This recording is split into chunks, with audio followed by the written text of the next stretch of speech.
नमस्कार, मेरा नाम है रंजना और स्वागत है आप सबका द फोर्थ पिलर पर। गुरुवार की अहले सुबह झारखंड समेत कई राज्यों में ईडी की दबिश जारी है। झारखंड में वर्ष 2022 के मई महीने से ही ईडी की कार्रवाई तेज है। एक एक कर कई बड़े चेहरे ईडी की रडार पर आते जा रहे हैं। राज्य में आज यानी कि गुरुवार को ईडी की एक और बड़ी कार्रवाई चल रही है। ये कार्रवाई राज्य के पूर्व डीसी और वर्तमान में समाज कल्याण विभाग के निदेशक आईएएस छवि रंजन के खिलाफ हो रही है। जमशेदपुर स्थित उनकी पत्नी लवली के घर के ठिकानों सहित कुल 22 ठिकानों पर ईडी की रेड जारी है। मीडिया रिपोर्ट्स के मुताबिक जमीन कारोबारी भी ईडी के निशाने पर हैं। वहीं आपको बता दें कि जमीन से जुड़े मामलों को लेकर आईएएस छवि रंजन के खिलाफ ये छापेमारी की जा रही है। कई जिलों के सीईओ और जमीन कारोबारियों के खिलाफ भी छापेमारी चल रही है। ईडी की यह कार्रवाई जमीन की गलत रजिस्ट्री, गलत म्यूटेशन और जमीन के हेरफेर से जुड़ा है। बरियातू में सेना की जमीन खरीद बिक्री मामले में आईएएस छवि रंजन के अलावा कई सीईओ, सीआई और जमीन कारोबारी के ठिकानों पर भी ईडी की छापेमारी चल रही है। जानकारी के मुताबिक नामकुम सीईओ विनोद प्रजापति और जमीन कारोबारी अशरफ खान के ठिकानों पर भी ईडी की रेड चल रही है। साथ ही बड़गाई अंचल के सीआई भानु प्रताप के सिमडेगा स्थित पैतृक आवास पर भी ईडी की टीम छापेमारी कर रही है। भानु प्रसाद का पैतृक आवास सिमडेगा बस स्टैंड के समीप झूलन सिंह चौक पर स्थित है। घर के बाहर सीआरपीएफ की टीम भी मौजूद है। गुरुवार की सुबह ईडी की टीम आईएएस छवि रंजन समेत अन्य लोगों के कुल 22 ठिकानों पर छापेमारी कर रही है, जिसमें रांची, जमशेदपुर, सिमडेगा, हजारीबाग, कोलकाता और बिहार का गोपालगंज शामिल है। आईएएस छवि रंजन वर्तमान में समाज कल्याण विभाग में निदेशक के पद पर पदस्थापित है। रांची के पूर्व उपायुक्त और आईएएस छवि रंजन के ठिकानों पर ईडी की छापेमारी खबर लिखने तक जारी है। ये छापेमारी जमीन से जुड़े मामले को लेकर बताया जा रहा है।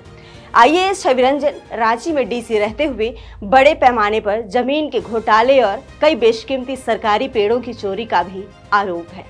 ईडी अधिकारी आईएएस छवि रंजन के रांची और जमशेदपुर सहित 22 ठिकानों पर छापेमारी कर रही है। ये मामला वर्ष 2016 का है। आईएएस छवि रंजन के ऊपर डाक बंगला परिसर में लगे सरकारी शीशम और सागवान के पेड़ की गैर कानूनी तरीके से कटाई का आरोप लगा था। इस बात का खुलासा आईएएस के अंगरक्षक कृष्ण वर्मा ने एसीबी की पूछताछ में की थी। 5 सागवान और 1 शीशम का पेड़ कटवाने के मामले में 4 लोगों के खिलाफ एसीबी में प्राथमिकी दर्ज कराई गई थी, जिसमें संदीप कुमार मधेशिया, जीवन राम और छवि रंजन के अंगरक्षक कृष्णा वर्मा और कंप्यूटर ऑपरेटर दिनेश तूरी का नाम शामिल था। अंगरक्षक कृष्णा वर्मा को 22 जनवरी 2016 को गिरफ्तारी हुई और वहीं राज्य सरकार के द्वारा आईएएस छवि रंजन का तबादला कर दिया गया था। अब हम आपको बताते हैं रांची के पूर्व डीसी आईएएस छवि रंजन के बारे में। छवि रंजन भारतीय प्रशासनिक सेवा के 2011 बैच के अधिकारी हैं। आईएएस में चयन के बाद उन्हें झारखंड कैडर मिला था। झारखंड में उनकी पहली पोस्टिंग चक्रधरपुर में एसडीओ के पद पर हुई थी। इसके बाद उन्हें लोहरदगा का डीडीसी बनाया गया, फिर वो कोडरमा के डीसी बनाए गए थे। इस दौरान सरकारी वृक्ष काटने के आरोप में इनका ट्रांसफर कर दिया गया था। इसके बाद वो धनबाद नगर निगम के आयुक्त बनाए गए। धनबाद नगर निगम के आयुक्त के पद से छवि रंजन का तबादला समाज कल्याण विभाग में निदेशक के पद पर किया गया। 2020 में उन्होंने रांची में डीसी के पद पर अपना पद ग्रहण किया था।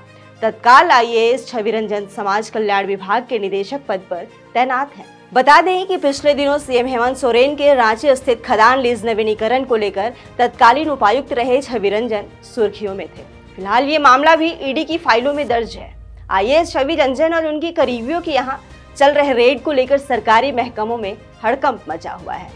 बीजेपी विधायक दल के नेता बाबूलाल ने ट्वीट कर कहा है कि खबर आ रही है कि हेमंत राज में रांची में हुए 10,000 करोड़ रुपए के जमीन घोटाले के मुख्य किरदार आईएएस पूर्व डीसी छवि रंजन के रांची, जमशेदपुर सहित दूसरे राज्यों के कुल 22 ठिकानों पर ईडी की रेड चल रही है।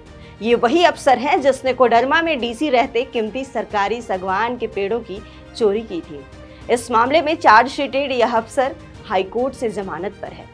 हेमंत सोरेन जी को राजधानी रांची में डीसी जैसे महत्वपूर्ण पद के लिए ऐसे ही अफसर की जरूरत थी।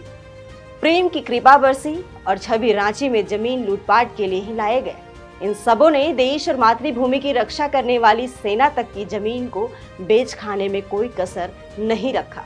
इनकी करतूतों और इनके खिलाफ उच्चाधिकारियों की जांच और कार्रवाई की रिपोर्ट को दबाए बैठे मुख्यमंत्री हेमंत सोरेन जी को मैंने कई बार पत्र लिखकर कार्रवाई का अनुरोध किया, लेकिन वो चुप्पी साधे रहे। हेमंत जी, अपराध करना और अपराधी को बचाना समान जुर्म है। इस जांच की आंच भी अगर आप तक पहुंचेगी तो आदिवासी होने की दुहाई मत देने लगेगा।